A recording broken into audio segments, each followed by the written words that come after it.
Yes, Sirski. What's up? What's happening, everybody? What's good? What's good? Happy Monday.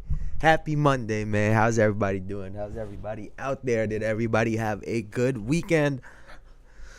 I want to say like I did. It started great.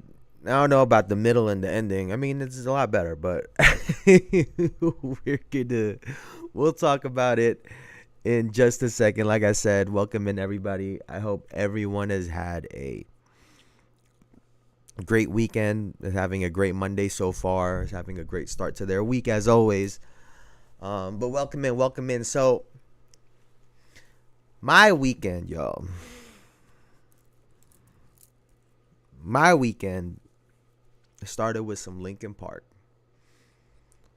We went to go see Linkin Park, and they were unbelievable. And I'll be the first to admit it. I'm not no diehard Linkin Park fan. I don't listen to every song. One of our friends, he really loves them, so we went to just go hang out, and Sam and I love seeing live music. We loved going to events like that. To get to hear artists and groups and bands live is a really great experience, right? So we went to go check it out, and first and foremost, it was the biggest show I have ever been to. The only thing that I could compare it to would be Jay-Z and Justin Timberlake at Yankee Stadium during that tour. I'm forgetting the name of that tour. The Jay-Z Beyonce concert at MetLife is the only other thing I could really like compare to that. But yeah, this was insane. It was a massive show. It was full. It was full to the brim. And like y'all know, we don't have a car right now. So I was of the mindset to have a drink that night. That was my mindset. That was my game plan. There was no plan. That was just the move. And so we met up with our friends. They had some vodka because they were staying at a hotel there with their kids. Just make everything easier for them. So they had some vodka. Started off with some vodka. Went and had a strawberry frozen margarita when we were having tacos right before going into the arena, right? So some frozen margarita. Got it for our friend. She was more of a beer drinker, and Sam didn't see that she had gotten a beer already, so she couldn't finish the drink. So I ended up finishing that strawberry margarita as well too. So that's like 3 drinks in now, right? We get in. I get another vodka shot with my boy. Sam gets another margarita type drink, and I get a Jack and Coke. So this is that was 3, 4, 5, 6 drinks already, right? That's before we even got to the seats, y'all. Mind you, that's before we sat down. And we didn't even sit down the whole time. But before we got to our seats, that was me already. So I'm already woo! I was already woo! And so the night went on. We got to our seats. Hi, Mom. Love you too. So we got to our seats, and we were just hanging out. And then, we all went to go to the bathroom. The line, this is the first time I ever seen where a men's line was longer than a women's line. It was the first time. And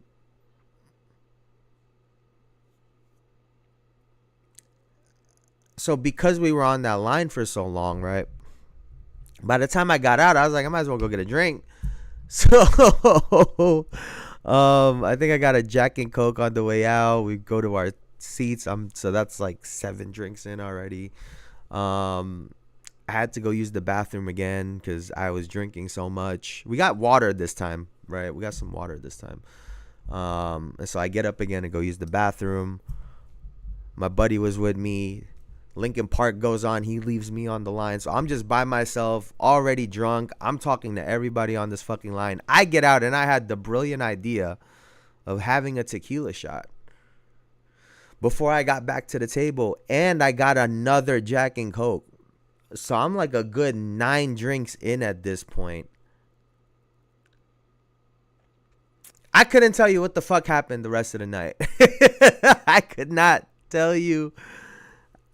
We were singing along, we were jamming, and then because our friends, they typically like to leave shows early because of their kids. I think he forgot because he had been drinking with me too. I think he blanked out. He forgot that the kids were right 2 minutes away, and he's like, all right, let's go, like, like 20 minutes early like they typically do.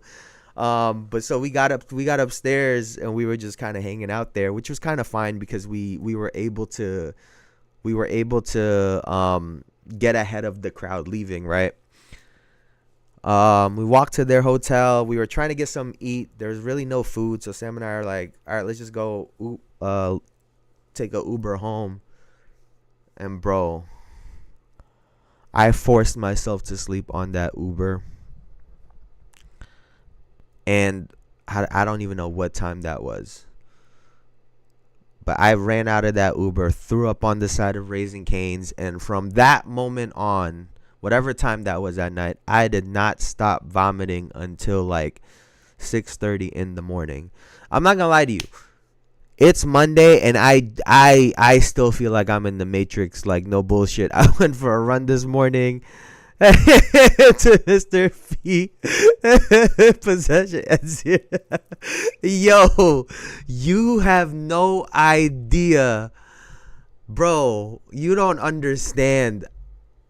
I felt like I was in the Matrix over the weekend, y'all. I didn't start feeling normal until yesterday.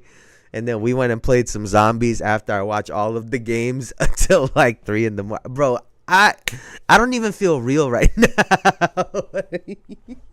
This is not real. I don't even like, this is not real life right now. But we are back to reality, which is kind of what we're going to be talking about today for today's show. But before we get into it, please like, comment, subscribe, all that good stuff, because it really helps the channel out. And welcome to another episode of the Jayson Estrera Show, where we talk about basketball, sports, and any other topic that comes our way as accurate as possible. Like I just said, we are back to reality. Now, y'all know this already, right? Y'all know this. I came in super excited for this NBA season. I thought the playoffs last year was incredible.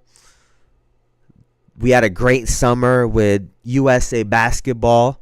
The WNBA was fantastic. And I had really high hopes. I've been saying everybody's going to kill this year. And 3 weeks in, dog, 3 weeks in, I'm going to read to y'all the list of injuries. And a lot of them are multiple weeks, right? So John Morant now has a hip injury.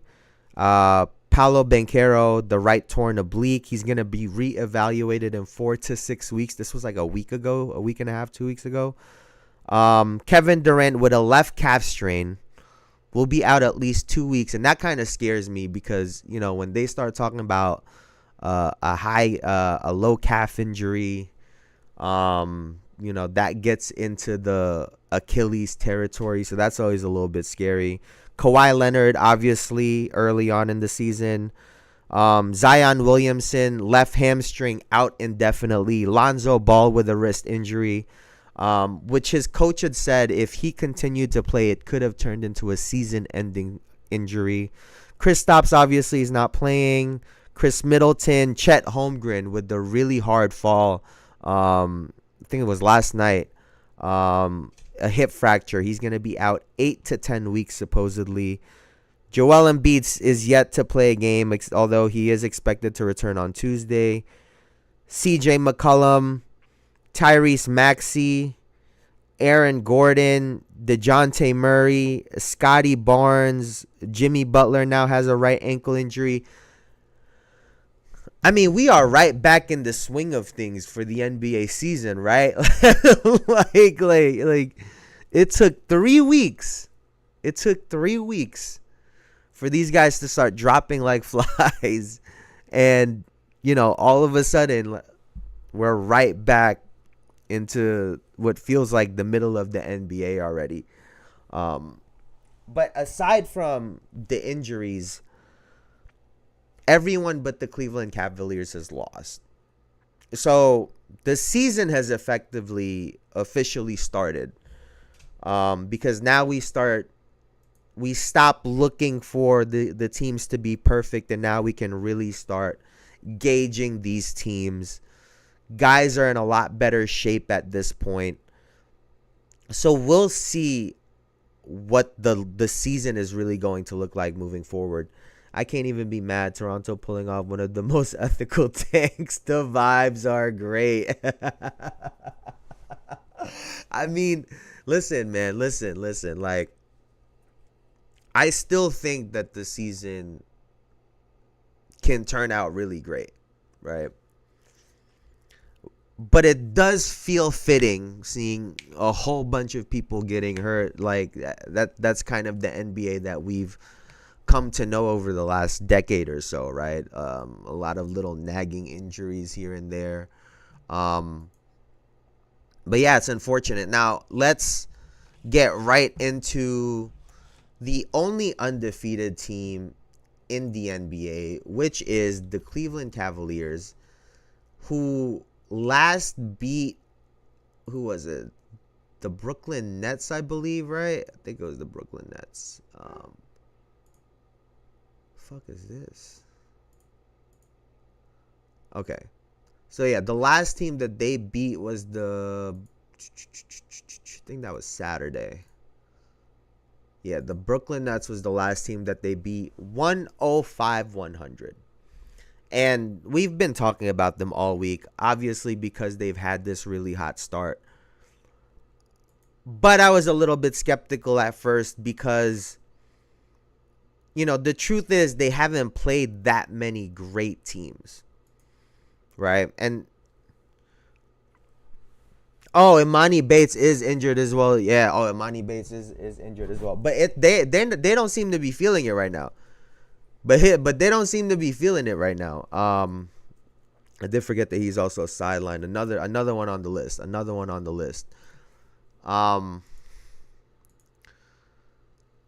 But I gotta tell y'all, man, I do like this Cleveland Cavaliers team. I can't lie to you.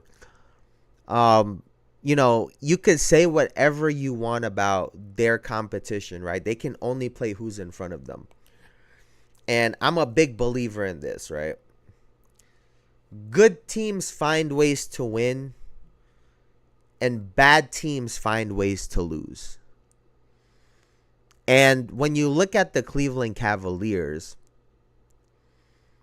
they have managed to consistently find ways to win. And the Brooklyn Nets were giving them everything that they had. And if you guys haven't had the chance to watch the Brooklyn Nets yet,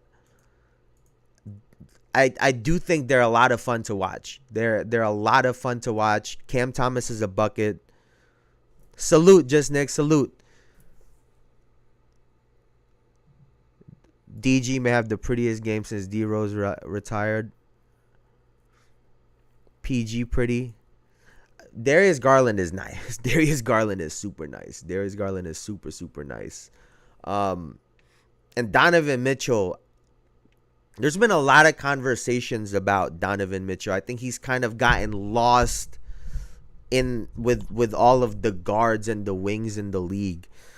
And, being a player that started in Utah and is now in Cleveland, both really, really small market teams, right? But if you really think about Donovan Mitchell, the basketball player, he's really as good as anybody in the league. Anybody. I mean, he can score. He could score damn near like Dame, like 50s and 60s. He's athletic. He's super explosive. He's just on the shorter side. But his game I mean, talk about an offensive scorer and also a player that's learned to facilitate a little bit more and has matured a little bit, right? Then you have a player with him in Darius Garland that's just a smooth bucket getter as well too, but also understands how to play the point guard position. And I think what they were able to go through last season in the playoffs, beating, yeah, but he's small, facts, beating the Orlando Magic, which I think, a lot of people overlooked that series against the Orlando Magic. But, I've been really high on Paolo Banchero. So they still had to take that boy out. And then, barring some injuries in the Celtics series, that series could have looked a lot closer. I think Mitchell missed a game or two in that series after he had 50. After he had 50. And so I think they took a lot from that playoff run. And what do they say, right? You have to beat the lower end teams.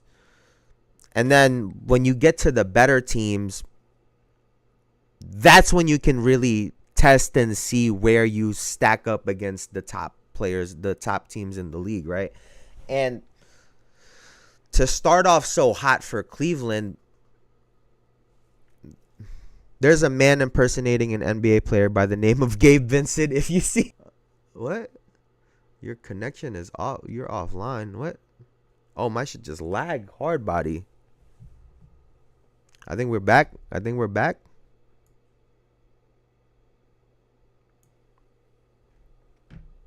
Let's see. I think my internet just dropped. But I think we're back. Y'all. But I'm the only thing I've seen about Gabe Vincent lately is the Adidas. Only thing I've seen about Gabe Vincent lately is the Adidas Fear of God sneakers. That's the only thing. And the funniest shit about the photos is they don't even show his face. They'll just tag him in the shit and just show him wearing the sneakers. They don't ever show that man's face. Yo, you gotta love marketing sometimes. They will not show his face. And that does lead me to this conversation. I'm glad you mentioned it, Adam Hurley, because I kept hearing over the weekend this quote from Lou Williams talking about how everybody in the NBA don't love the game. Everybody don't love the game of basketball in the NBA, and they're NBA players. Another clip that was going viral was Lonzo Ball saying he doesn't think that the 450 players in the NBA are the best 450 players in the world, right? That there's a lot of politics and things that go on outside of being a great basketball player that affects your stock in the league, right? And I think that's where sometimes the disconnect is between those players and us as fans. Genuinely. Because, if you're a diehard fan of your team, you watch every single game your team plays. And then you'll also watch, other televised games. And if we've learned anything about this new generation of basketball players, they don't like to watch film. They don't like to study. Some of them don't even like to watch basketball for real. And so they're hearing chants and criticism from people who a good amount of us probably love this game of basketball more than these guys playing. And this is probably some of the top players in the league even. And there's a major disconnect because I don't think they can fathom how people are so obsessed with the game of basketball when they aren't. And to be honest, I think it's probably just one of those things that's just a part of the game. You know, some people are born with talent and skill and height and athleticism that we aren't, and they're able to maximize it and get to these levels. But in terms of actually loving the game, it's just not that. They aren't. That's facts. They still gotta play players, but if they never had someone teach them how to network, it doesn't matter how much of a street ball legend I am. That's life. I learned some of these things at the correct time, but it was sour. That's for real, right? That's real shit. And I think me verbalizing this, I think, goes a long way, because maybe some of us who watch this game and get really frustrated at some of these people, we can kind of just let it go. Because some of these guys don't give a fuck. Like, you watch some of these games, right? And you could just tell that some players don't care. Like, you could just tell that some people just, they come in every single year, their game don't look different, they haven't added anything, they're not in any better shape than they were last year. It's just the same shit every year, rinse and repeat, and there's never any growth. You know, those are signs of players that, just might not really give a fuck about this shit. And then, you have other players that are constantly adding to their game, always doing something different. Kyrie always got a different move. DeMar's always polished his game. KD, there's a lot of players that highlight this, right? I think Wemby just had a quote about this a couple weeks ago, talking about the same thing, that, some of these guys don't work as hard as he thought he did.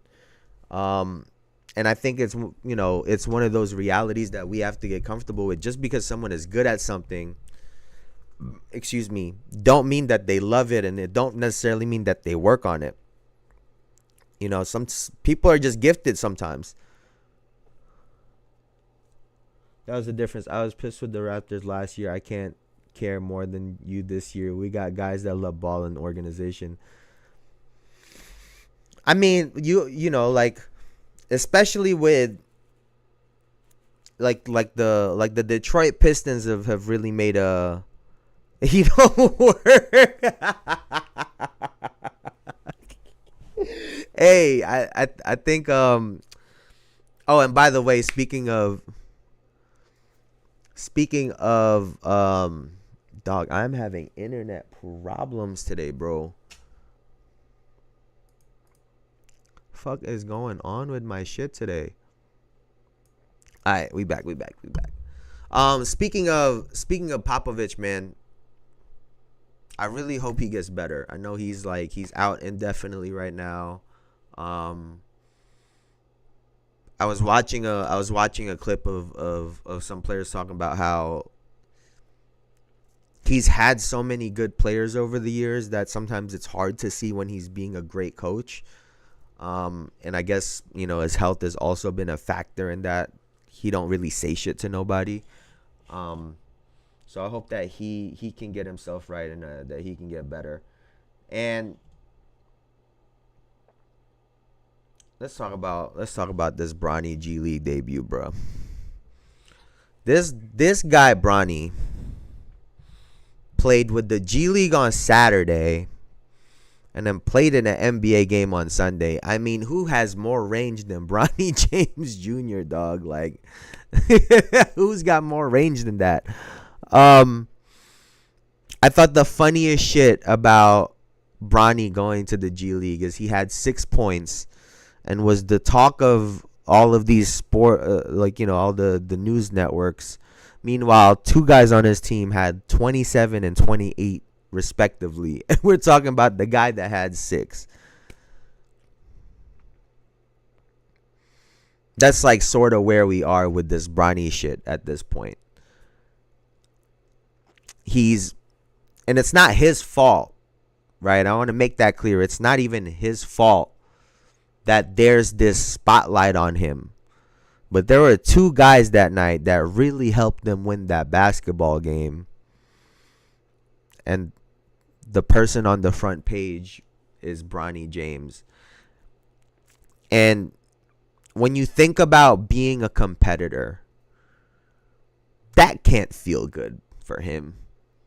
Like there's got to be a feeling of earning some like the recognition that you get.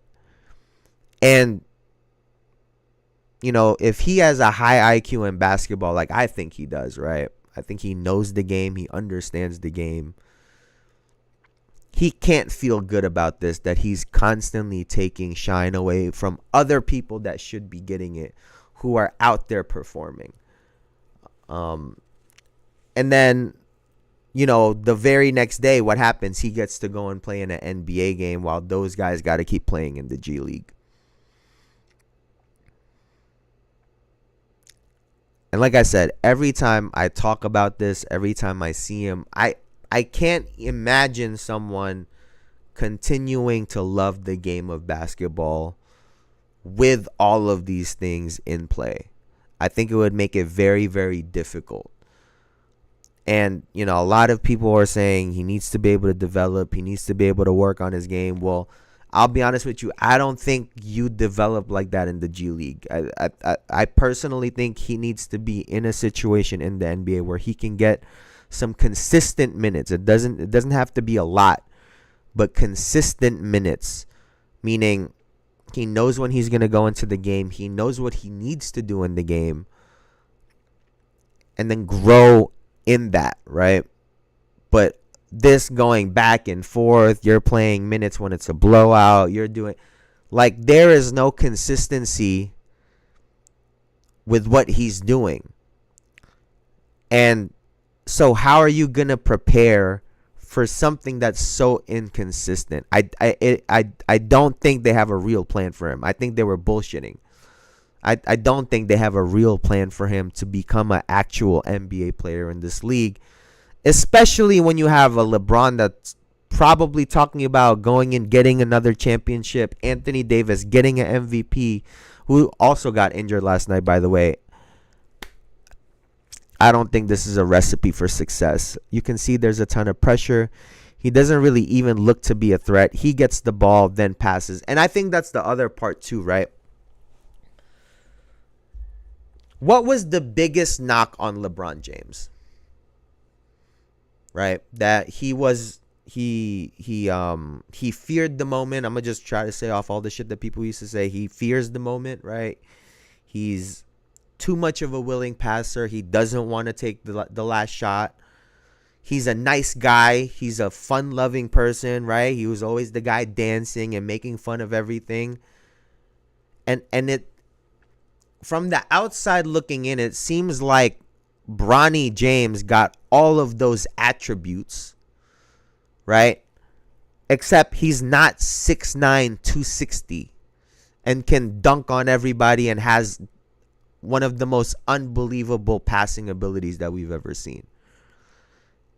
He got left with the 6'2", 205-pound physique.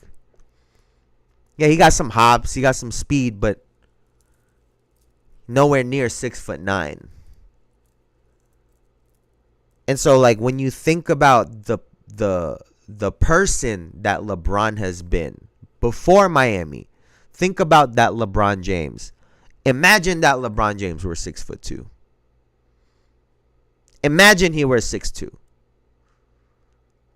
He would look a lot like his junior. If he wasn't bigger, stronger, faster than anybody. And, he got gifted some gifts, and, he did what he had to do with it. But let's not pretend like his size, strength, and speed didn't help him get to where he's at in his career, right? Because all of his personality lended itself to be more of like a secondary role guy. Just think about LeBron. He didn't have a jump shot growing up. He was a pass first guy. He was only going to dunk. He didn't really have a package when he came into the league. If that guy was 6'2", he would have had a long day, a hard day in the NBA. It would have been real difficult, and I think that's what we're seeing out of Bronny right now. And honestly, the difference is Bronny don't have that gear in his mind that says maybe I can be the best basketball player of all time. The way LeBron had that switch, I'll give him his credit, right? He had that in him still. And as he grew in the league, it came out more. And then when he got to Miami, he really said, "Fuck everything. I'm gonna go be the best player. Y'all not gonna like me anyway." But like I said, I think Bronny really is his junior. He really is. Scoot Henderson is in the same boat. I mean, that's not a bad comparison. That's not a bad comparison at all. To be honest with you, not a bad one at all. Wait, speaking of the Toronto Raptors, we got to talk about this from the other night, actually. I don't want to bring up your Toronto Raptors losing to the LA Clippers, but here we are. They lost the other night, 105-103, right? And I gotta say, them Toronto Raptor jerseys, woo!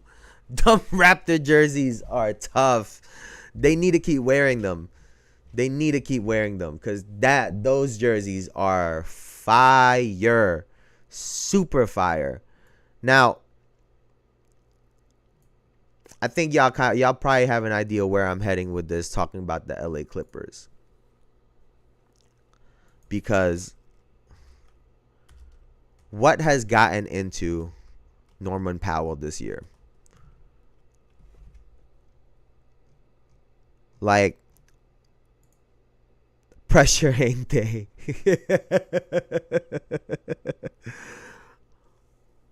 Bro, Norman Powell? Like for real, like he is averaging 25.5 this year. 25.5. And if y'all remember, he made that statement when Paul George left, talking about addition by subtraction, because players on this team are going to have more opportunities to showcase their abilities. And here he is scoring 25 points per game. Which leads me to the question, right? How many Norman Powells have we not had the opportunity to see in the NBA since the bench mob? No, true. But 19.6 and 25.5 are two totally different things, right? The dog finally got off the leash. I'll tell y'all what I think it kind of is, right? Because Norman Powell has been a role player, a scoring role player for his entire career so far, right? And what happens when you become a role player in the NBA is you have to learn how to find your shots. You have to learn where you can get your shots. And when you do that, you have to be extremely efficient at it. And, he's done that throughout his career. He's averaged 19.6, 21.4 before for the LA Clippers in 2021, 2022. And I think what happens when you lose someone like a Paul George and you've been able to perfect your game, and you've been able to become so efficient, and now you are allowed to just do your thing. But here's the difference between a Norman Powell and a typical star player, right? There aren't that many heat checks. There aren't that many, I'm going to just see if this will go in. We're talking about a seasoned role player who knows not to go out of themselves just to go get some points, they're going to be consistent with the shots that they take. And when you talk about someone that has the ultimate confidence, I mean, 25 and a half. I tell people a player may not be better than me. He just has more freedom. That's facts. That's facts. You know, forget which podcast it was I was listening to. I think it may have been Gills or it may have been the Jeff Teague podcast, right? And they were talking about running into players, especially back then, and they would start talking shit to them because they know that this particular player can only shoot but so many shots. And so they'll start going under picks knowing that that player is almost at their cap in the amount of shots that they can take in that game. So they have to be more choosy with it.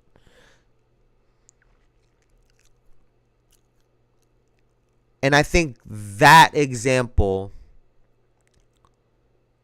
kind of applies to this, except that boy Norman Powell can fucking shoot the ball. Like, I think, and I think that is, I think that's the biggest key in all of this, right? I've spoken about Donovan Mitchell and Darius Garland in Cleveland having so much success because they're both shooters. Well, Norman Powell is a fucking shooter. If there is nothing else about Norman Powell that you know, that boy can shoot the shit out of the basketball. And especially in today's game, it was perfect. It was perfect. It was the perfect storm for him, right? Because Paul George leaves, right? Kawhi Leonard is hurt. And then you have a James Harden who is a little bit older now, not as athletic anymore. And the NBA has changed the way that they call the game.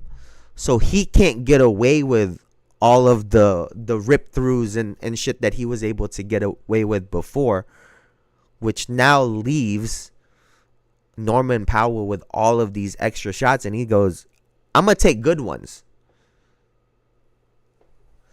Yes, that too. And you know, for a person that can shoot the ball the way Norman Powell can, he also, you know, attacks the basket.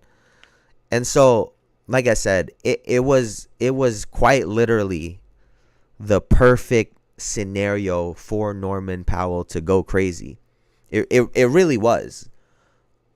And to have a James Harden who at this point in his career is trying to be more of a facilitator. You have Zubac as the big and your pick setter. It was, like I said, it was a perfect scenario for Norman Powell, and he is taking full advantage of it. 25 and a half is crazy right now. You can say whatever you want. That's crazy. 25 and a half is nuts. Now, we're going to go from one shooter to another. We're going to go from one shooter to another, man. Did y'all see that Charlotte Hornets game last night? Bro. Please tell me y'all saw that Charlotte Hornets game last night. Because there's a couple things, right? There's a couple things. Stormin' Norman. I'm weak. I'm weak. Stormin' Norman is crazy. But y'all gonna have to pay me some respect, dog. Because Jared McCain had himself a fucking ball game last night. He had 27. He shot 10 of 18 from the field, 3 of 8 from 3, 4 of 4 from the line, which, by the way, he hasn't missed a free throw to start his NBA career so far.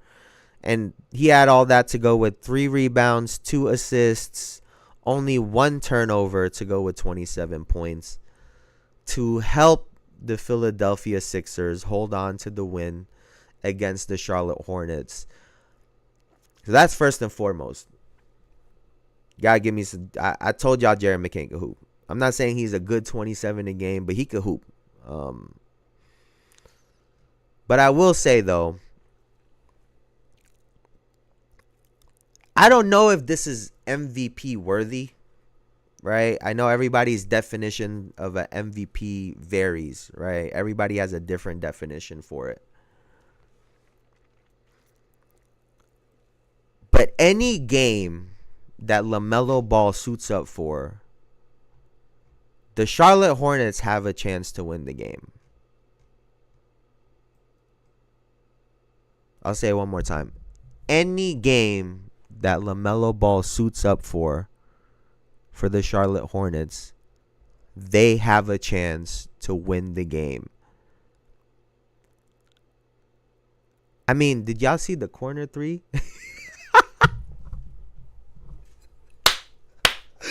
Y'all see the corner three? Yo, nah, bro. Nah.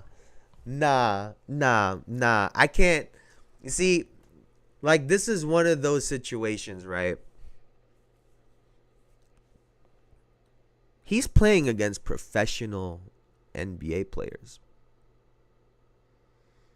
And he still looks like he's in high school.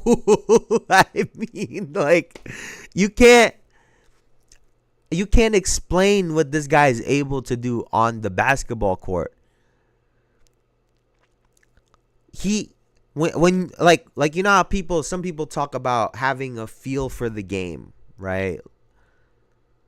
This guy has one of the most natural, like, you could tell everything, just he just reads everything and reacts so naturally to the game of basketball. Like, he really, really does. All of his movements, the way he fakes, like when he does it in and out, or when he does like a double crossover, he knows exactly how this person is about to react. People start parting the sea for him when he start doing his shit. And then the only person that can do anything about it is the big that meets him. And then when he jumps up, you remember that, oh shit, this guy is 6'6". He's not a 6'2" point guard. This guy is all of 6'6", 6'7" on an NBA court. He can make tough shots. I mean, and I think he's one of those players, right, where you live with some of the bad stuff because he does so much great. Like, he had 6 turnovers last night, but that run that they were having, that was all LaMelo Ball. And, you know, when shit breaks down, no one creates out of nothing better than him. Like, there's not a lot of players that can create something out of nothing better than LaMelo Ball. And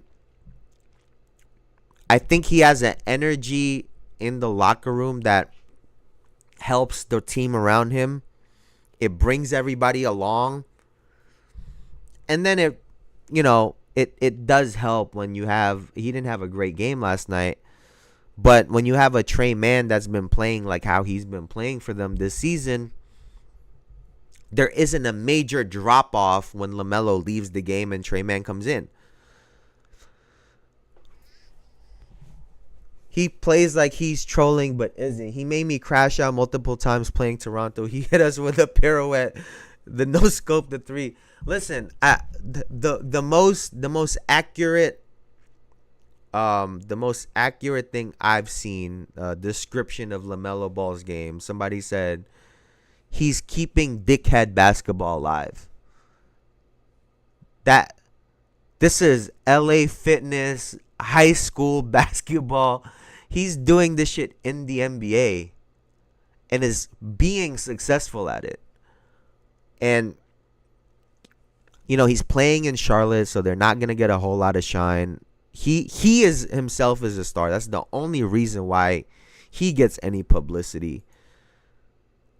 But I mean, he is literally unreal. Like the dude is genuinely unreal. Like I feel like Drew Holiday has a tough time guarding him. Like when you watch Drew guard him, like Drew has a tough time guarding him because he's very awkward in the way that he plays. Like the way he shoots, he could step back and not be squared. He barely jumps. He releases the ball quick. He has every shot, right? He could do turnaround shots, step back, step throughs, floaters.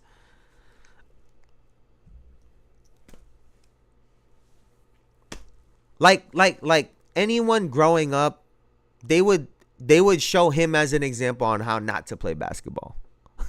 like on everything I love, they would growing up, he would have been exhibit A on what not to be as a basketball player.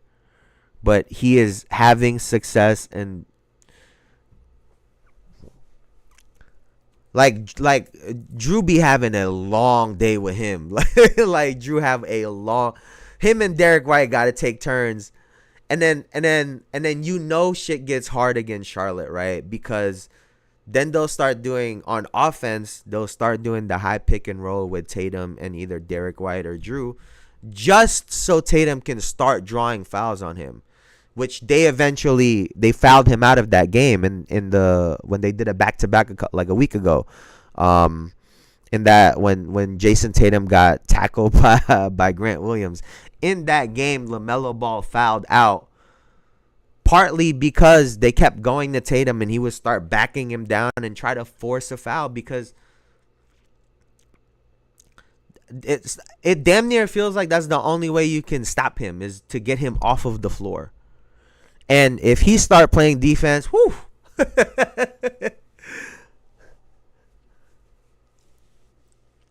Awkwardness, pace. Yeah, pace is exactly the other part too. And I know Jaylen Brown has talked about, trying to time rhythm and how people plays.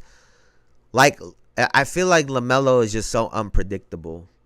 Like in rap music, right? Like when you hear a song for the first time and it's a particular artist, right? Like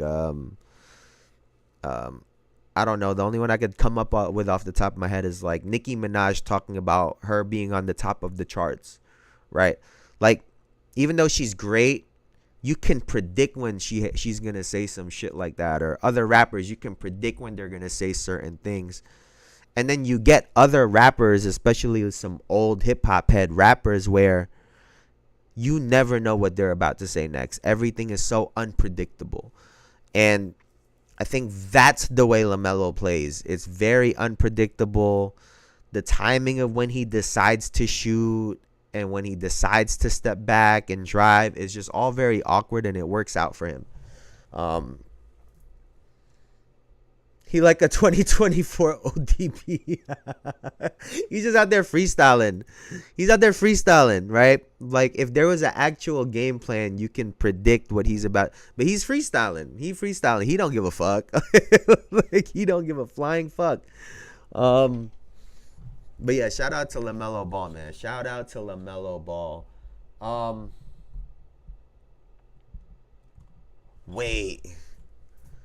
Wait, we can't forget about this, y'all.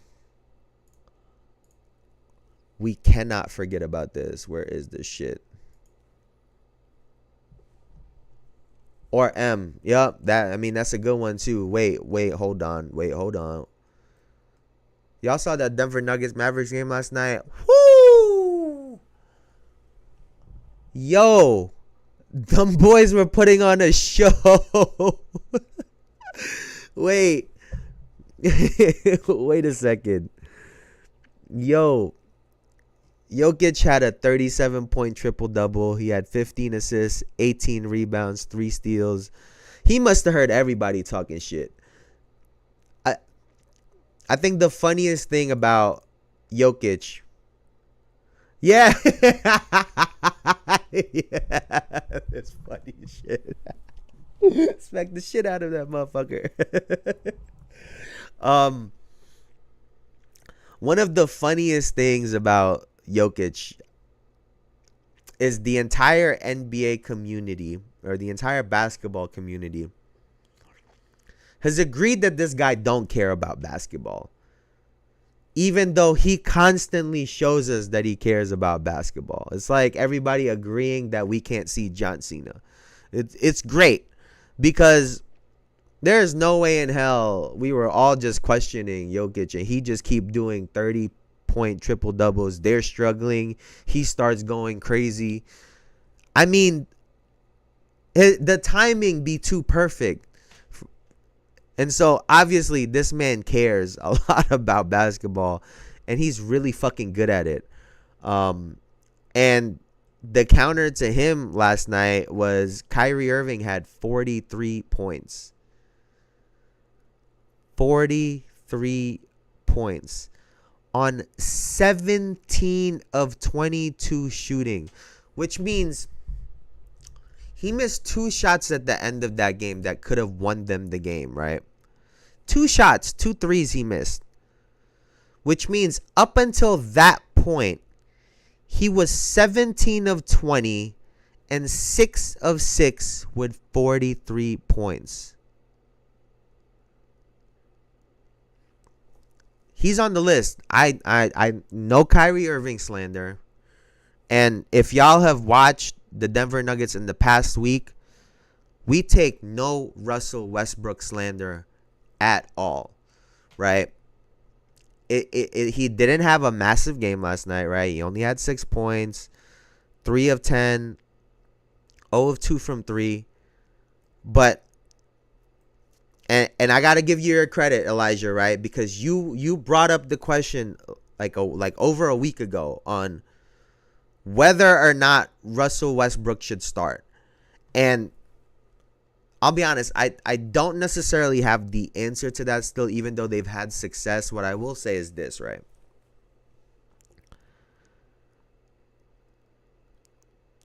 The Denver Nuggets have been lacking athleticism for the last probably year. And very simply, Westbrook adds that for them. Because outside of Aaron Gordon, there are no real athletes on this Denver Nuggets team. They have to beat everyone with skill, right?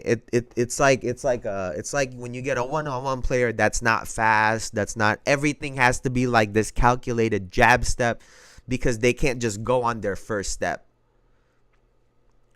And now you add a player in Westbrook that can go 1,000 miles per hour, that can run out on a fast break and actually put pressure on the other team, that defends hard but is also can rotate because of his speed.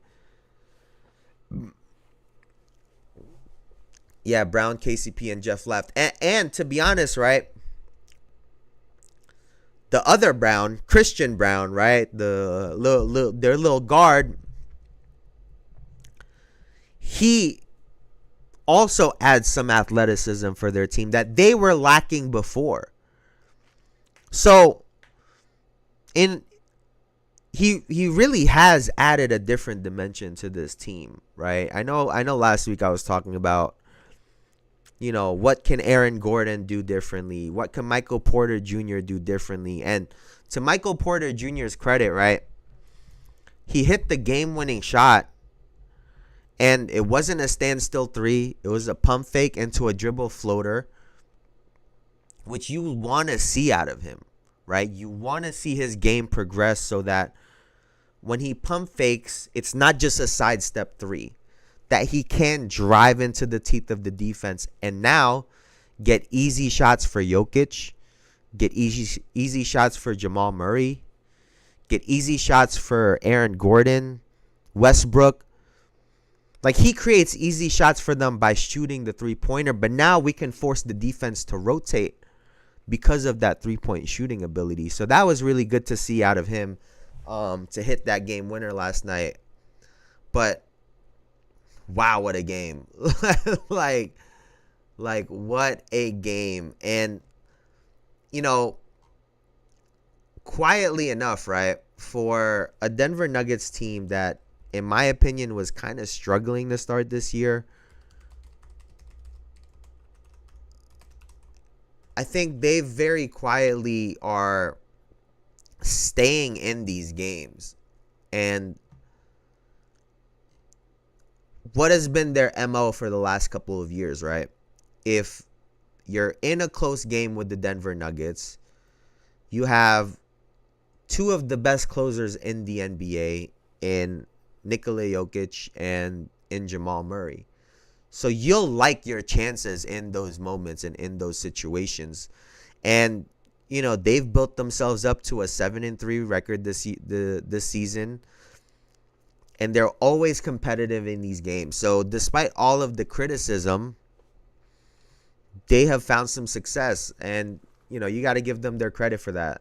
Like I said, I think Russell Westbrook has added a dimension to them that they didn't have before on at least 2 games. At least 2 games. They probably don't win two of these games if it wasn't for Westbrook, and they need to adapt that model. It's not going to work anymore. They do. It's working so far. Because like I said, if they didn't have Westbrook for 2 of those games, they could be right now 5-5. And can get overwhelmed way too easily now, in my opinion. But yeah, like I said, they're 4th right now in the Western Conference, right?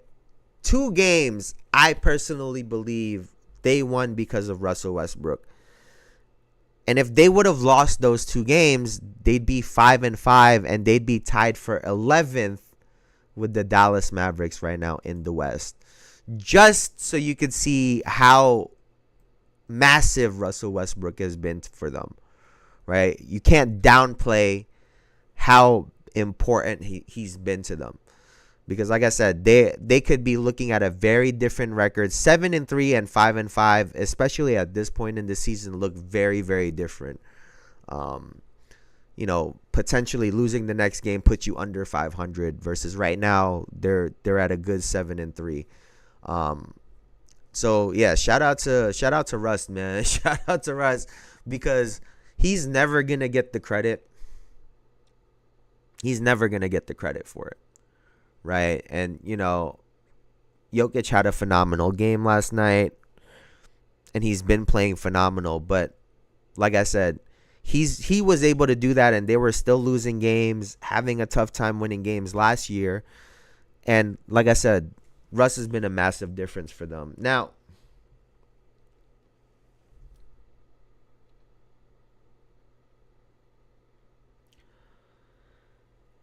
oh man, we talked about the Golden State Warriors last week, right? And since then, they've beaten both the Boston Celtics and the Oklahoma City Thunder. Currently, they're 3rd in the Western Conference, sitting at 8-2.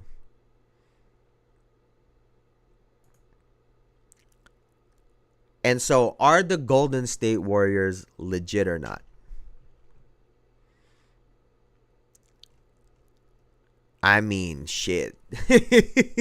I mean, like, you got to think, right? Well, I froze because what did we say about Steph Curry going into this year, right? We fully expected him to have a great season because he's been having great seasons. The question was, can Steve Kerr figure out everything else around him so that they can play at a high level? And aside from him, Draymond has missed some time due to injuries, suspension. And Draymond said in training camp, he felt he's in great shape. He feels good, and he wants to be in that defensive player of the year conversation. So we have a Draymond Green who's very driven. And if you guys have watched his podcast before, he was very open about he can't play unless it matters. Right? He was so used to winning games and going deep in the playoffs year in and year out that playing meaningless games don't do it for him. And it seems like the drive to be a defensive player of the year, or at least be in that conversation, has been enough to get him going. And when he is being that point guard on defense, you will have a very good defense. Now, I do think that the other players, they've had different guys, it feels like, every night. Whether it was Kevon Looney, who didn't play last night, that had a big closing stretch the other game. Buddy Hield has been massive this year. Kuminga. Kyle Anderson the other day hit like 2 or 3 threes in a row. That was just big time. DeAnthony Melton had himself a really good game last night. And so they just have a string of players who are willing to step up. And like I did on Friday, I have to give Steve Kerr credit, because these guys are actually playing his offense and playing his style of basketball, which I don't think they were doing before. And because of that, they have gotten off to this great start, because not only do they have an offense that is predicated on moving the basketball and moving its players, so now everyone is a threat. And when you not only have players that are a threat to score but are willing to go and take those shots, and then they have a leader in Steph Curry who is good for 30, 40 any given night, that's a great recipe for success on offense. And then, like I said, when you have a Draymond Green to lead you on defense, and everyone is getting after it. If you watch them on the defensive end, they are a lot of fun to watch on defense because they really get after it. So I got to give Steve Kerr some credit. But beating the Boston Celtics and the Oklahoma City Thunder, I think really goes a long way for this team. Like I really, really do. In terms of not just the wins on the board, but the confidence. Because I'm sure they have conversations about the Oklahoma City Thunder are probably going to be one of the top teams. Steve Kerr is AAU on steroids. And that's the thing too, right? I think the thing about him is he's coached one way, but since they won that title, they've struggled because their personnel just wasn't playing up to that standard. And you have players now, they play really fast. Everyone is running all over the place. Picks are everywhere. Steph is constantly getting picks, DHOs. And then there's always movement on the weak side of the ball. I mean, it really is a recipe for success when you look at the Golden State Warriors. And I guess for me, my reservation is when the games get tougher, right? And you have to start closing teams out consistently, the best teams out. Will they be able to do that with just a Steph Curry? Who will be the other guy that'll step up? Is it going to be Buddy Hield that'll do it consistently? Because he's hit some really big threes this year as well. Who will be that second person that can support Steph in the closing minutes of games and hit big shots? Because we all know where the ball is going to go at the end of the game. And when you're a smaller player in the NBA, getting those shots are difficult. And, you know, kudos to Steph, who's made a lot of them in his career, but you also miss some of them. So you need somebody else to be able to take some of that pressure off of you. So who will that player be? The other thing to watch is how will Kuminga keep on developing, right? Is he going to develop into this superstar player that everyone's kind of waiting for? Because it's yet to happen. He shows signs of being really good, and then other times he just doesn't look like he's into the game. So we have to see what happens with Jonathan Kuminga. But we are right in the swing of things for the NBA season. We have injuries. We have great teams. We have bad teams. We have upsets. Hey, what did I say, by the way? What did I say? The MVP campaign has already started. Anthony Davis's hat is in there, and so is Jayson Tatum. So something to look out for, man. We are in the full swing of things. How many games we got tonight?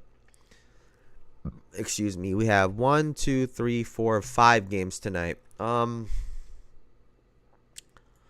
don't know who I'm gonna end up watching. We'll see who I'm gonna end up watching. I'll probably end up watching the Chicago-Cleveland game. But we'll see what happens, man. That's gonna do it for me for now. Before I get out of here, please like, comment, subscribe, all that good shit. It really, really helps the channel out. We're trying to take this thing to the moon, as always. And thank you guys for joining me, because y'all could have been anywhere on the internet, literally anywhere, but y'all were here with me, and I really appreciate y'all for that. So I'll see y'all on Wednesday, man. Y'all have a great rest of y'all day. Y'all have a great week. I'll see y'all Wednesday. Later, man. Later. Peace out. Peace out. Peace, Elijah. I'll see y'all later, man. Thank you for everybody for showing up. I'll see y'all.